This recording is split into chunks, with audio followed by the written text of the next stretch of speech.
రాత్రిళ్ళు మాత్రం ఎంతో నిజాయితీగా దొంగల నుండి, అడవి జంతువుల నుండి ఊరిని కాపాడాలని ప్రయత్నించేది. ఆ ఊరిలో ఉన్న ఓ గురువుగారి దగ్గరికి వెళ్లి, స్వామి, ఈ కుక్క జీవితం జీవించడం చాలా కష్టంగా ఉంది. ఇది మేము చేసిన పాపమా, మాకు లభించిన వరమా అని అంటుంది.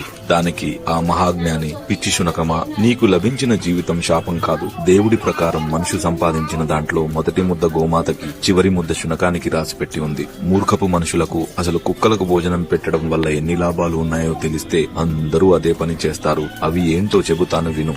మొదటిది, కుక్క తనకు భోజనం పెట్టిన వారిని దైవంగా భావిస్తుంది కాబట్టి మనిషి వడ్డించింది ప్రసాదంగా తిని తృప్తిగా దీవిస్తుంది. రెండవది, శునకం కాలభైరవుని రూపం కాబట్టి శునకాన్ని ప్రసన్నం చేసుకునే వారికి శని ప్రభావం తక్కువగా ఉంటుంది. 3, కుక్కకు పెట్టిన ఒక్క ముద్ద వల్ల మనుషులు ఇంటికి, పంటకి, పిల్లలకి అన్నిటికీ కాపలా కాస్తూ నమ్మకంగా ఉంటుంది. 4, ఇంటికి జరిగే అరిష్టాన్ని ఆవు గ్రహిస్తే ఇంటికి పొంచి ఉన్న ముప్పుని కుక్క రానివ్వకుండా చేస్తుంది. 5, కుక్క